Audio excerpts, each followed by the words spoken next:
우리 서로 인사 나누겠습니다. 할렐루야. 건강하세요. 행복하세요.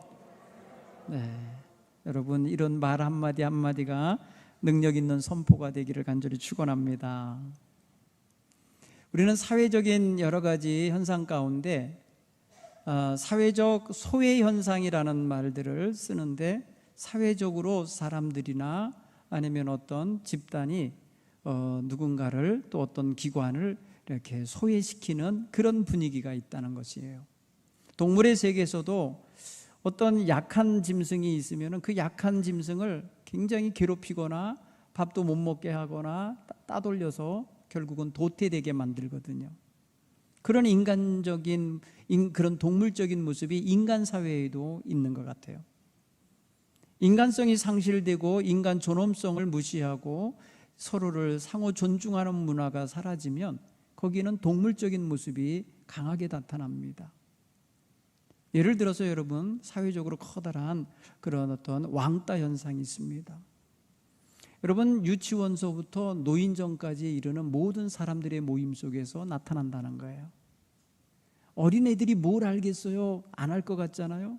애들 세계에서도 어린이집이나 이 유치원에도 왕따시키는 일이 있어요.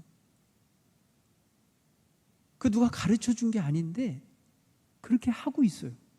그래서 선생님들이 그거 돌보느라고 힘들다는 거예요. 그러면 인생 지그시 살고 말이에요. 인생 모든 관록도 있고 경험도 있고 쓴물단물 다 먹어본 사람이니까 해안이 있고 이해력이 있는 노인정 가면 좀 괜찮을까요? 노인정 경로장 가도요, 거기서도 왕따가 있어요. 저 사람을 안 나왔으면 좋겠다는 거예요. 그래서 막 밀어낸다는 겁니다. 자, 이런 현상이 인간 사회에서 언제쯤 없어지겠습니까? 많이 배운 사람이나 안 배운 사람이나 나이 들면 늙어가고요, 늙어가면 소외되고요, 많은 사람들에게 말입니다 관심을 덜 받게 돼 있어요. 그러다 보니까 소외 현상은 노년이 겪는 또 하나의 고통입니다. 사회적 고립 있어요. 여러분, 노인분들은요 어디 많이 못 다니십니다. 다리도 아프고 허리도 아프고 눈도 어둡고 명민하지 못해서 요새는요 차표도 못 끊어요. 왜? 다 인터넷으로 하고 있는 세상이 돼버렸으니까 오도 가도 못합니다. 누가 만나주러 오지도 않습니다. 그러니까 외롭습니다. 자식들 잔뜩 길러놨는데 어디 가서 안 돌아와. 명절에나 잠깐 왔다 가고 전화나 한두 마디 하고. 그러니까 노인들은 저절로 그냥 놔둬도 외로워. 누가 건드리지 않고 괴롭히지 않아도 외롭고 힘든 게 노인이에요. 이게 이제 소외 현상으로 나타나는 거예요. 그런데 더 기가 막힌 그런 왕따 내지는 소외시키는 일들이 있어요. 사회적인 범죄자가 우리 마을에 이사 와서 살겠다. 그러면 동네 사람들이 나서서, 통반장 나서서 그 사람 이사 못 오게 만들려고 그래요.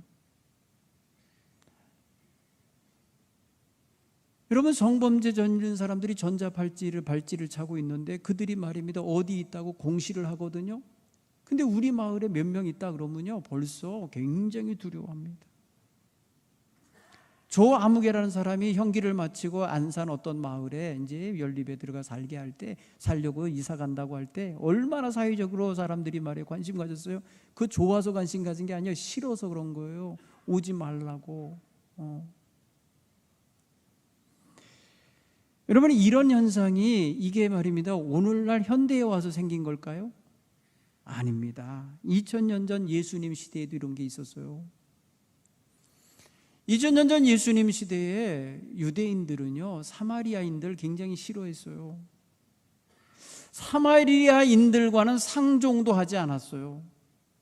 여러분, 사람이 말입니다 사회생활할 때 상종하지 않는 존재가 누가 있다 그러면요 굉장히 그 사람 굉장히 불편합니다.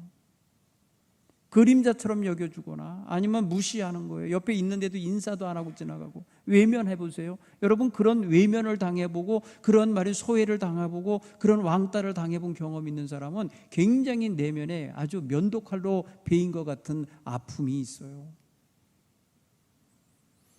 예수님 당시에 유대인들은 사마리아인들을 그렇게 취급했습니다. 물론 역사적인 일이 있어요. 예수님 당시보다 약 한 721년 전에 이 사건이 있었어요.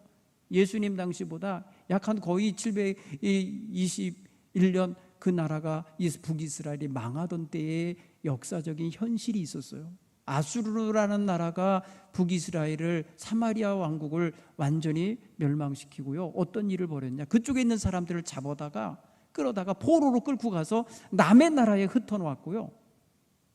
도망친 사람은 못 잡으니까 내두고, 그 다음에 남의 나라에 있는 사람들, 또 다른 데서 정복한 사람들을 전쟁 포로로 끌고 와서 사마리아 왕국에다 그냥 풀어놨어요. 거기다 이주를 시켜버렸어요. 근데 이 사람들이요, 올 때 자기 나라의 우상을 갖고 왔어요. 그들이 나름대로 섬기는 신을 다 갖고 왔어요. 그래갖고 그들이 말입니다, 거기서 완전히 혼합 종교를 만들어낸 거예요. 사마리아 지역에서. 거기 하나님 섬기던 사람들이 있었거든요. 뒤섞여 있어요. 그래서 사마리아 사람들이 변질되고 혼혈화가 되고 혼합 종교가 되고 하나님에 대한 정통신앙을 못 갖다 해가지고 그들을 외면했던 거예요. 포로에서 돌아온 유대인들은 우리는 순결하다, 우리는 정통이다, 우리는 순수하게 보존되다 왔다 해갖고 자기네들하고 어울리지 않고 함께 성전 짓는 일에 동참하겠다고, 우리도 건축자금 대고 동참하겠다고 할 때 너희들은 상관하지 마라, 너희들은 여기에 끼어들 일이 없냐, 너희와 아무 관계가 없는 일이야, 우리끼리 할 거야 하고 그들을 배척했어요. 여러분, 이런 사건이 역사적으로 배어 있는 거예요. 사마리아인과 유대인 사이에. 예수님 당시에 오늘 성경 보니까 그런 분위기가 느껴져요. 근데 예수님이 이런 벽을 무너뜨리고 계세요. 예수님이 유다 광야에서 세례를 주실 때에 세례 요한에게 초점 모아졌던 초점이 예수님께 모아졌어요. 그래서 많은 사람들이 예수님께 몰려왔어요. 예수님은 제자들과 함께 세례를 주어서 세례 주는 사람이 너무 많아졌어요. 그러니까 바리새인들이 이제는 세례 요한은 없어졌는데 이게 예수라는 인물이 등장하니까 예수에게 경계령을 내린 거예요. 그래갖고 주목을 하는 거예요. 그러니까 예수님이 말이에요, 피하셨어요.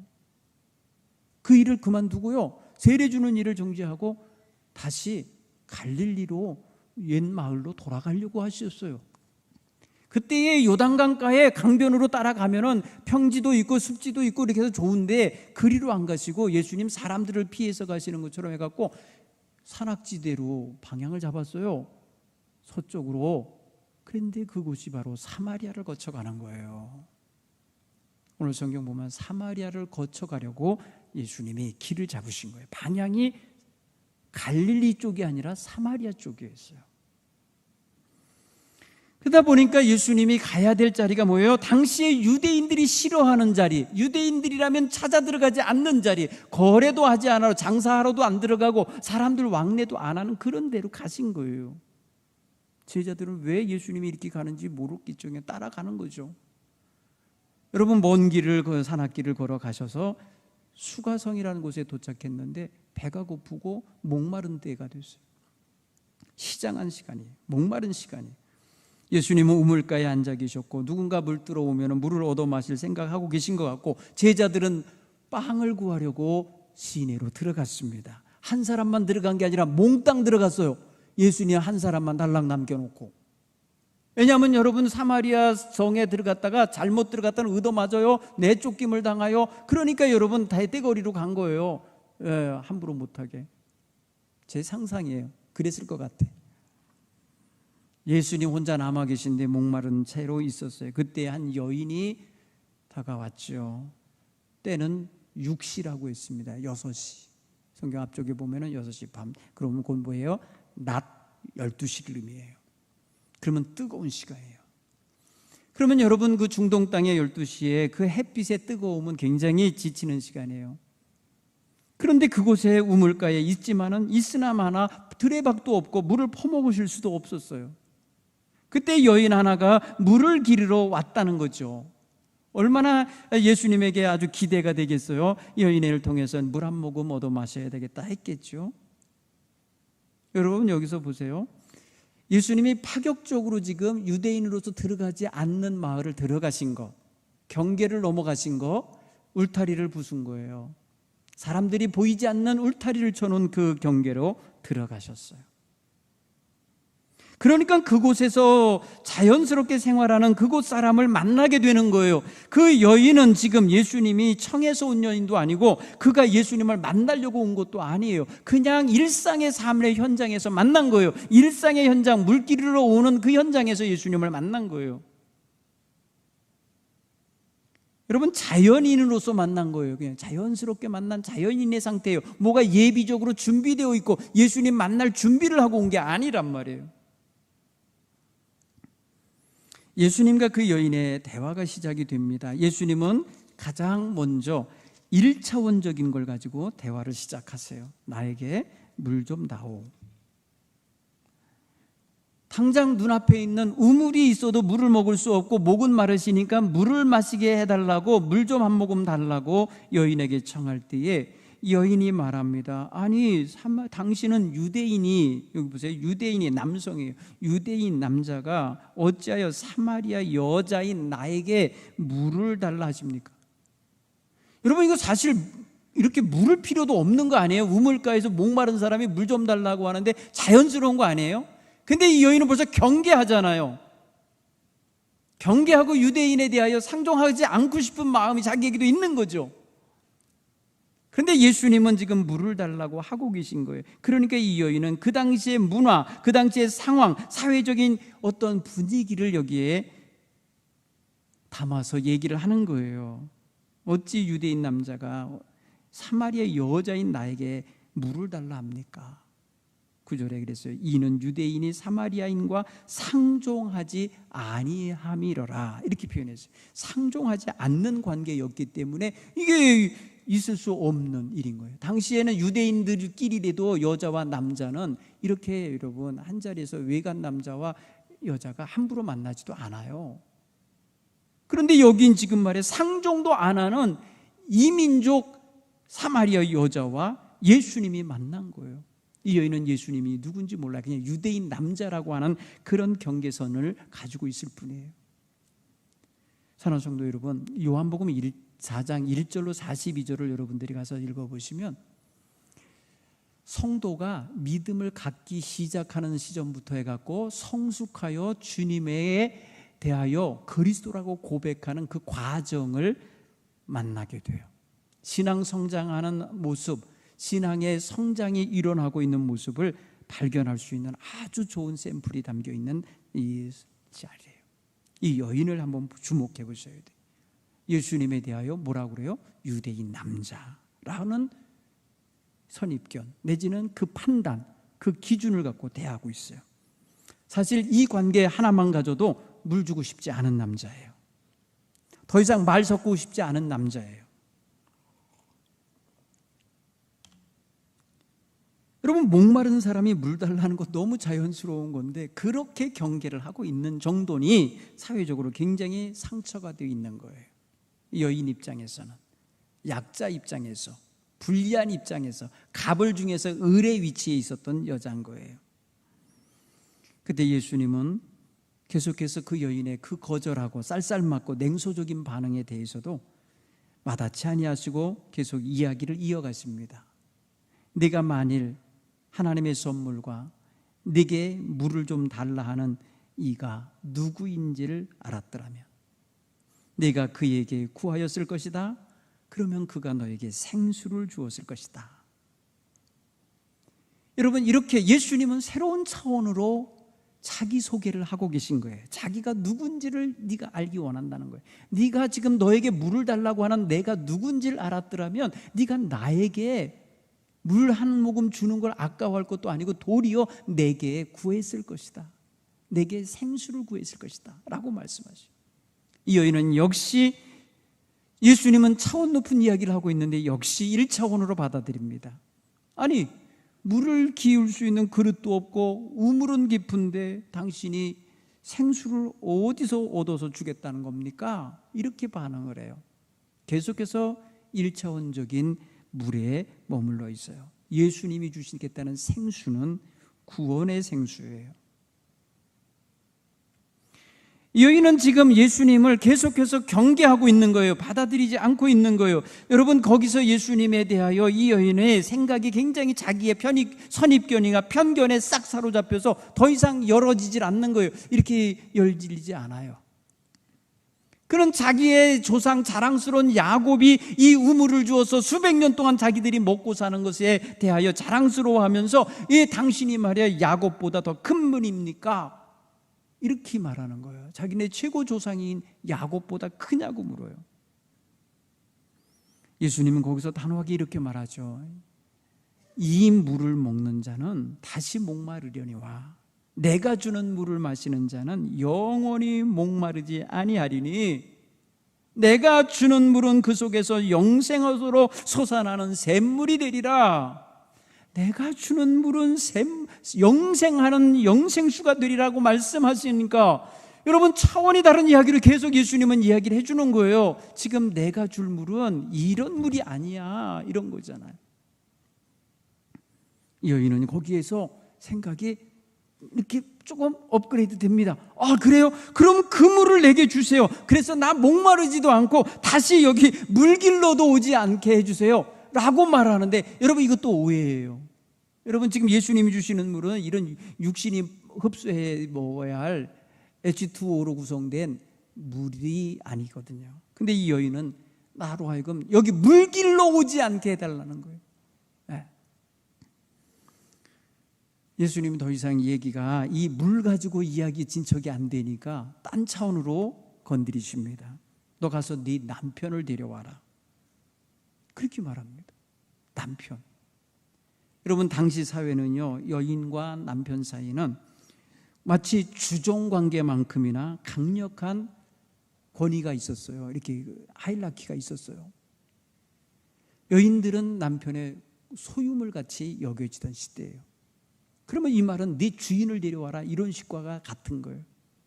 그랬더니 여인 말합니다. 저 남편이 없어요. 여러분, 여기서 예수님이 이 여인의 삶의 문제를 건드리십니다. 이 물 문제 갖고 안 되니까 지금 뭘 얘기하냐면 삶의 문제를 갖고 얘기합니다. 그렇지, 너에게 남편이 5이 있었지. 그런데 네가 남편이 없다는 말이 맞다. 그리고 네가 지금 사는 그 남자도 네 남편 아니지. 예수님은요, 정확하게 이 여인의 과거도 보고 현재도 보는 거예요. 남편이 5이 있었지, 과거예요. 이 여인의 과거의 삶을 예수님은 지금 쫙 훑어보고 계신 거예요. 그리고 지금 6번째 이 남자도 네 남편이 아니지.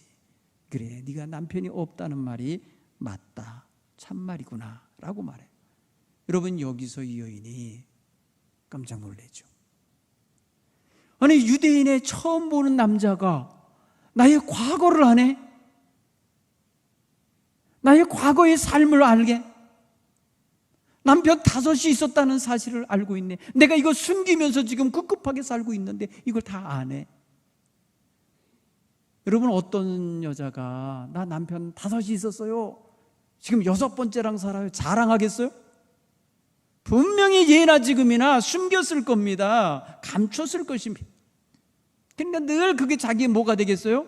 어두운 그늘이 되고요, 어두움의 상처가 될 거예요. 어두운 곳에 아파하는 상처.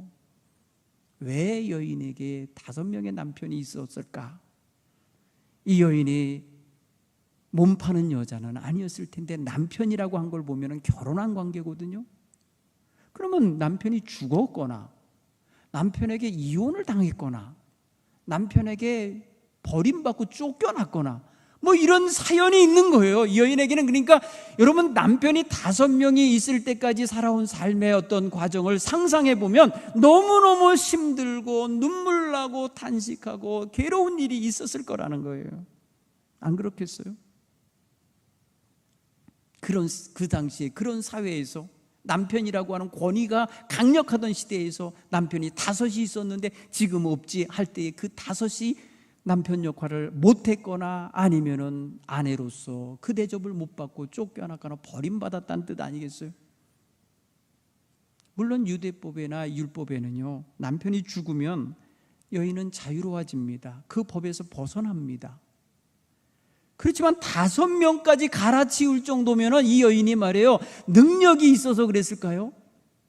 아마도 당시 사회로 보면은요, 여인이 아무리 능력이 있어도 남편이 이렇게 갈아치울 수가 없어요. 분명히 버림받고 상처를 당한 그런 입장일 거라는 측축을 하게 돼요.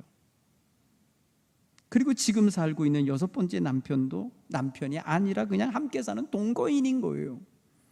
그러니까 참 비참하죠.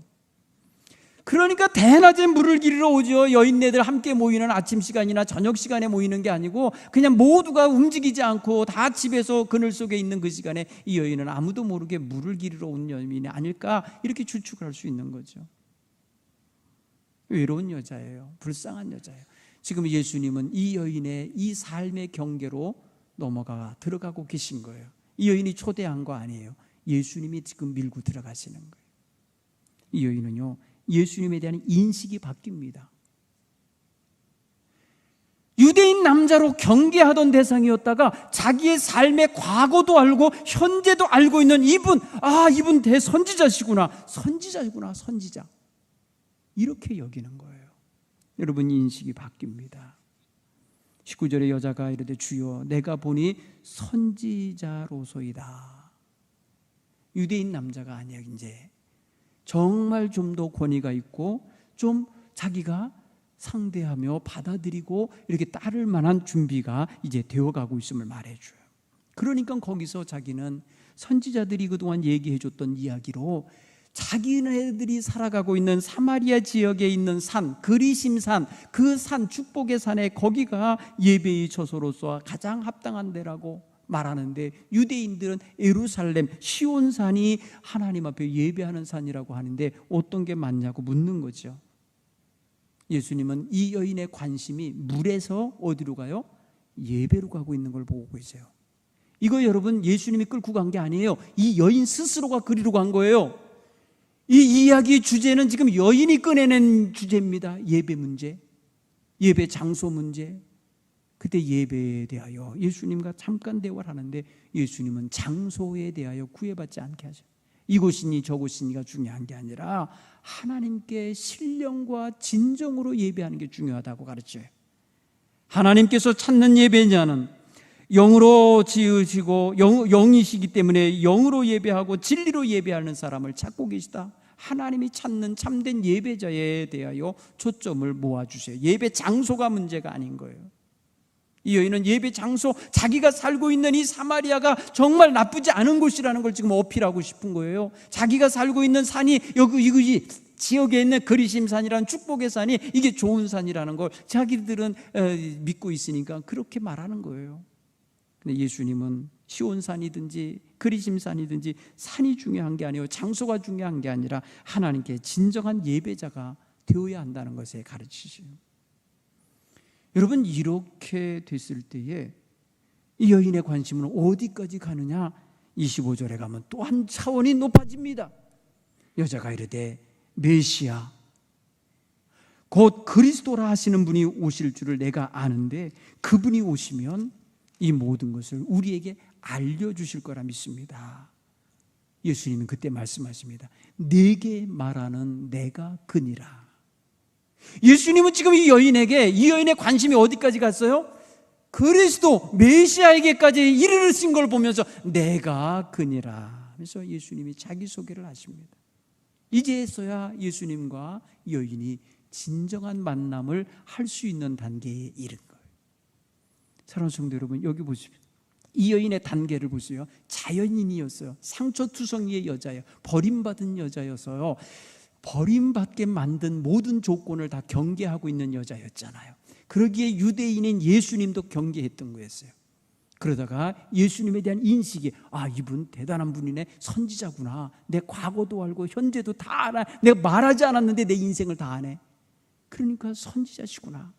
그러다가 예배에 대한 가르침을 보면서 하나님이 무엇을 원하시는지, 하나님에 대한 뜻, 하나님의 생각까지 알고 계신 걸 보면서 이분은 의구심이 가지면서 메시아 그리스도 그분이 오시면 우리에게 알려줄 겁니다, 이렇게 말하면서 유보를 하려고 할 때에 예수님이 내가 그니라, 내가 그리스도다, 이렇게 말씀하셔요. 자, 그러니까 이 여인이 어떻게 돼요? 깜짝 놀랐겠죠. 그리고 나서는 여러분, 제자들이 빵 사갖고 왔습니다. 그때에 이 유대인 남자들이 몰려오니까 이 여인은 막 들어갔어요. 물동이나 탱배치고 막 들어갔어요. 어디로 갔냐? 마을 안으로 들어갔어요. 마을에 들어가서 뭐라고 외칩니까? 여러분 27절에 그렇잖아요. 그가 물동이를 두고 돌아가서 29절에 보니까 내가 행한 모든 일을 내게 말한 사람을 와서 보라, 와서 보라 라고 말했죠. 와서 보라. 여러분 빌립이 나다나엘을 전도할 때에 와서 봐라 이러면서 거두절미 자신의 만난 예수를 만나러 오라고 하잖아요. 그것처럼 이 여인 보세요. 자기가 만난 예수 와서 봐라 라고 말하면 이분이 그리스도가 아니냐, 이분이 그리스도가 아니냐 하면서 그리스도를 증거하는 첫 번째 증인이 되고 있다는 거예요. 사랑하는 성도 여러분, 경계 안에, 울타리 안에 저쪽에 갇혀있던 여인에게 예수님이 찾아가서 과거의 상처에 얽매여 있고 정말 울분에 삭히고 살고 있는 여자, 눈물의 여자, 괴로움의 여자, 슬픔의 여자에게 지금 예수님은 그리스도로서 부각이 되는 거예요. 그러니까 이 여인은요, 완전히 숨어 지내던 여인, 정말 사람들과 만나기를 두려워하고 꺼려하던 여인이 막 가서 동네 가서 외치는 여자가 되고 있어요. 지금 여러분 달라지고 있는 거 아닙니까? 이거 변한 거예요. 이 여인 밝아지고 있는 거예요. 어둠이 물러가고 지금 그리스도를 만난 기쁨이 있는 거예요. 이전의 삶을 짓누르고 슬프게 하고 괴롭게 했던 것들이 일거에 무너지고 쏟아지고 씻겨나가는 걸 경험한 여자가 된 거예요. 여러분 그리스도를 아무나 만납니까? 그리스도를 아무나 발견했겠습니까? 당시에 그렇지 않았거든요. 이 여인은 정말 그런 모습을 발견한 거예요. 와서 봐라. 그러자 30절에 동네에서 사람들이 그 여자 말을 듣고 예수님께 나왔다는 거예요. 영향력이 있는 거죠.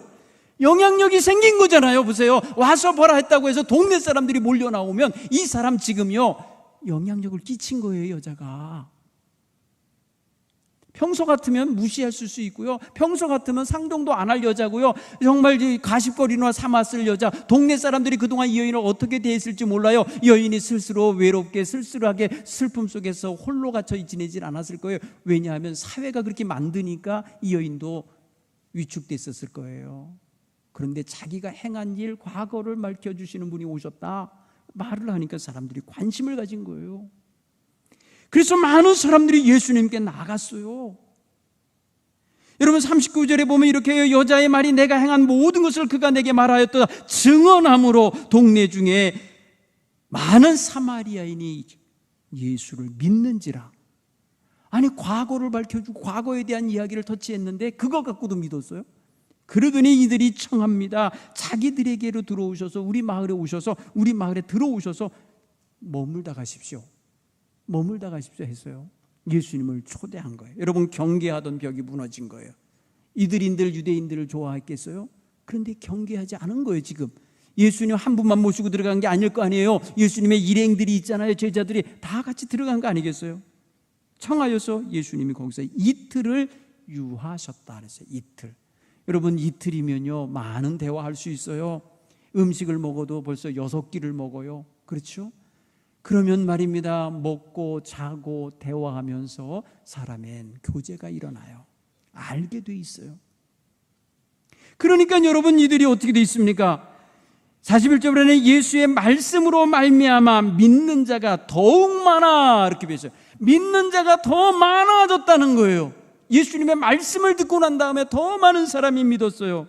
그러면서 그들이 고백이 바뀝니다. 그들의 입에서 나오는 말이 달라져요. 여자에게 말하기를 야 이제는 우리가 믿는 게 네 말 때문에 믿는 게 아니라 우리가 친히 듣고 그가 참으로 세상의 구주이신 줄을 알미라 라고 고백을 합니다. 곧 이스라엘들은 뭐예요? 이틀 만에 예수님이 세상을 구원하실 구세주인 것을 깨달았다는 거예요. 사랑하는 성도 여러분, 얼마나 놀라운 역사입니까?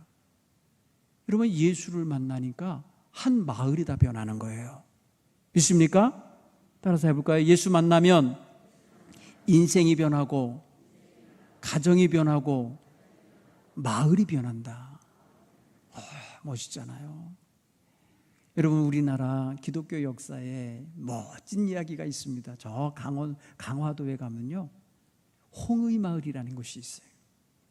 1890년대 말경 그곳에 박능일이라고 하는 분이 한문서당 훈장님이셨어요. 이분이 어떻게 하다가 예수 믿는 사람을 만나서 전도를 받기고, 그리고 예수를 믿게 됩니다. 예수를 믿고 나서 이분이 훈장님 아닙니까? 여러분, 동네에서 훈장님은요, 최고 존경받는 어른이에요. 자기 자식들을 그 훈장님 밑에 보내갖고 한문학을 가르침을 받게 하고, 그에게 예법을 가르침을 받고 인격 수양을 받고 이렇게 하는 거거든요. 그러니까 자기 자식들을 기르는 스승이란 말이에요. 그러니까 자기들도 그분을 존경했어요. 근데 이 박능일이라는 분이 말합니다. 예수에 대해서 소개합니다. 내가 예수 믿고 새 사람 됐다고 증거합니다. 당신들도 예수 믿으시오라고 전하니까 한 사람, 두 사람 믿겠다고 나섰습니다. 여러분, 훈장님의 말이니까 복음을 받아들이는 사람들이 많아졌어요. 자기 집에서 이제 그 서당으로 쓰던 그 방을 예배당으로 썼어요. 주일마다 그곳에서 예배가 시작됐어요. 그들의 마을에는 이런 말이 있어요. 훈장님의 말씀을 따라, 훈장님의 말씀을 따라 예수를 믿게 됐다는 거예요. 당시에 예수 믿기 시작한 사람들은요, 세례를 받으면 새 이름을 받거든요. 받았어요. 그때 가톨릭이 먼저 들어왔었기 때문에 가톨릭에서는 세례를 주면 베네딕토, 프란시스코 뭐 이렇게 얘기를 해줬다고요. 이름을 바꿔줬어요. 그다음 가면은 뭐 엘리야, 뭐 에스더, 마리아 이렇게 성경 인물로 이름을 막 지어줬었어요. 홍의마을 사람들도요, 한국 전통 방식에 따라 돌림자를 정하기로 했습니다. 그래서 함께 계명하기로 했어요. 그래서 박능일이라는 사람이 그런 얘기를 했어요. 야, 우리가 지금 한날 한시에 한마을 사람들이 함께 세례를 받고 한 형제 자매가 됐으니, 우리가 이 마을에 처음 믿은 사람들 됐으니 한일자, 일자, 하나라고 하는 일자를 돌림자로 씁시다. 그랬어요. 그러면 성은 다 이씨, 김씨, 박씨 다 조상으로부터 물려받은 성이니까 놔두고, 끄트머리 일자는 돌림자로 우리가 정하자 하고 돌림자를 정했어요. 그러면 가운데 이름만 이제 정하면 되는 거예요. 그래서 저들이요, 좋은 성경의 이름들, 성경에 나오는 그런 어떤 의미가 담겨 있는 글자를 다 적어서 모았습니다. 믿을 신자, 사랑의 자, 거룩할 성자, 능력 능자, 은혜 은자, 은혜 해자, 순수할 순자, 이런 걸 다 한 자씩 한 자씩 써냈어요. 그리고 다 함께 바구니에 넣고 기도했습니다. 뭐 하는 날이니요? 이제 자기 이름이 정해지는 날이에요. 다 뜨겁게 기도하고 그 바구니를 돌리면서 하나씩 이름을 뽑았어요. 그래가지고요, 전부 다 이름이 새 이름이 된 거예요. 그래갖고 다 뭐 순일이, 신일이, 능일이, 복일이, 무슨 뭐 은일이, 해일이 다 이름이 일자 돌림이 된 거예요. 그 가운데는 큰아버지도 있고 조카도 있고 손자도 있는데 다 일자인 거예요. 이 촌수무시, 막 이렇게 된 거예요. 그래갖고 사람들이 뭐 니네는 개냐? 족보도 없고 촌수도 없고 위아래도 없냐고 예수 안 믿는 사람들이요, 그렇게 개 취급을 했다는 거예요. 어떻게 촌수를 무시하고 이름을 짓냐고. 근데 이 사람들이 얼마나 결단을 했는지요, 다 족보에 그 이름으로 올렸다는 거예요. 족보 고치러 갔더니 난리가 난 거예요. 집안에서 족보를 아무렇게나 이름을 거치면 어떡하냐, 다 돌림자가 있기 때문에, 이 학렬이 다 있기 때문에 이걸 함부로 하면 안 된다. 우리는 돌림자는 다 서열입니다. 그게 그렇죠? 그래도 집안에서 왕따가 되고 집안에서 책망을 듣고 못된 자식들하고 욕을 먹으면서도 이름을 다 개명했어요. 사랑하는 성도 여러분, 한 마을이 몽땅 다 이름을 바꾼 거예요. 같은 이름으로, 같은 돌림자로. 이게 말입니다, 강화 지역에 쫙 퍼져나가는 거예요. 다른 마을에서도 예수 믿는 사람들 이름을 다 바꿨어요. 이 마을에도 이름을 다 바꿨어요. 막 이렇게. 여러분, 지금 강화도는요, 거의 90% 이상이 기독교인이에요. 교회 없는 마을이 없어요. 여러분, 특이한 지역이에요, 강화도라는 지역이. 그런데 여러분 보세요.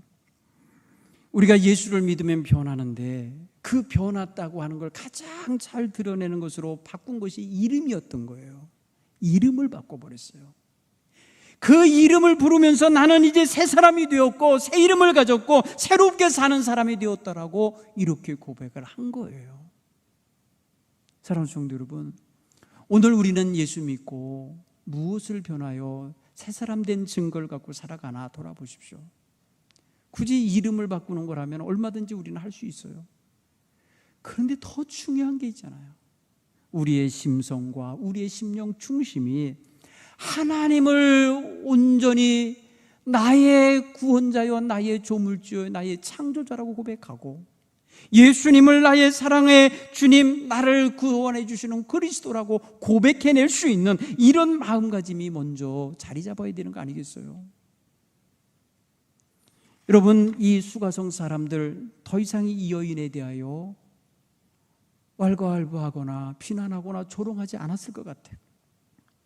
예수님을 믿고 구세주를 믿는 사람들로서 함께 공동체를 이루어 새마을을 이루었을 것 같다는 거예요. 새로운 신앙 공동체가 이 수가성에 형성됐을 거라 믿습니다. 이 여인도 더 이상 그렇게 우울하게 슬픔 속에 사로잡혀 살지 않고 이제 예수 만난 사람답게 밝게 살았으리라 봅니다. 이웃들과 잘 어울리며 살았으리라 봅니다. 사랑하는 성도 여러분, 우리가 예수를 믿으면서 변화된 새로운 증거로서 인간관계가 변하고 모든 사람을 수용할 수 있는 넉넉한 마음을 가진 성도들로 변화되기를 바랍니다. 예수님은 경계를 넘어가셔서 여인을 회복시키시고 여인이 속하여 있는 공동체를 회복시키시고 새로운 공동체가 되게 만들고 계신 거예요. 오늘 우리 한 사람 한 사람에게 오신 예수님이 우리를 통해서 우리가 속하여 있는 직장이나 가정이나 친척이나 친구들 속에 들어갔을 때에 우리로 인하여 거기가 그리스도가 증거되고 변화되는 역사가 있는 자리가 되기를 예수님은 기다리고 계실 줄 믿습니다.